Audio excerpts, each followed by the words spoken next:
जय श्री कृष्णा, राधे राधे दोस्तों।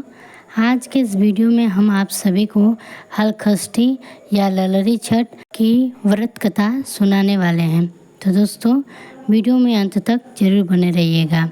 दोस्तों भाद्रपद माह के कृष्ण पक्ष की षष्ठी को यह व्रत भगवान श्री कृष्ण के ज्येष्ठ भ्राता श्री बलराम जी के जन्मोत्सव के रूप में मनाया जाता है।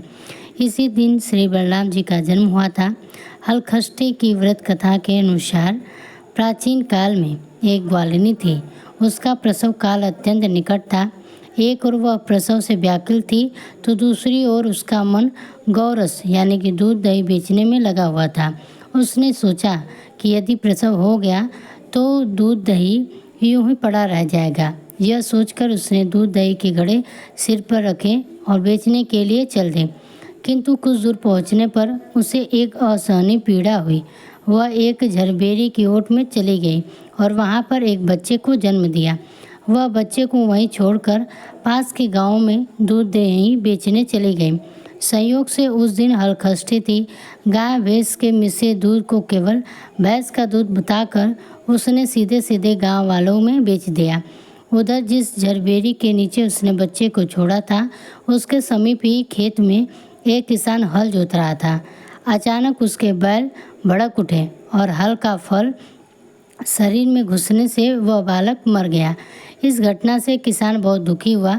फिर उसने हिम्मत और धैर्य से काम लिया।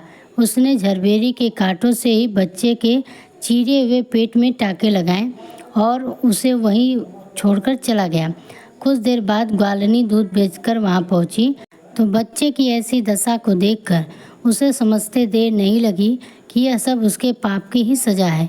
वह सोचने लगी कि यदि मैंने झूठ बोलकर गाय का दूध न बेचा होता और गाय की स्त्रियों का धर्म भ्रष्ट नहीं किया होता तो मेरे बच्चे की यह दशा नहीं होती। अतः मुझे लौटकर सब बातें गांव वालों को बताकर प्रायश्चित करना चाहिए। ऐसा निश्चय कर उस गांव में पहुंची जहां उसने दूध दही बेचा था।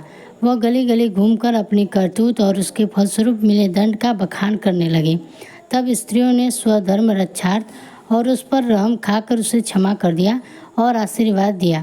बहुत सी स्त्रियों द्वारा आशीर्वाद लेकर जब वह पुनः झरबेरी के नीचे पहुंची तो यह देखकर आश्चर्यचकित रह गई कि वहां उसका पुत्र जीवित अवस्था में पड़ा है। तभी से उसने स्वार्थ के लिए झूठ बोलने का ब्रह्म हत्या के समान समझा और कभी झूठ न बोलने का प्रण लिया।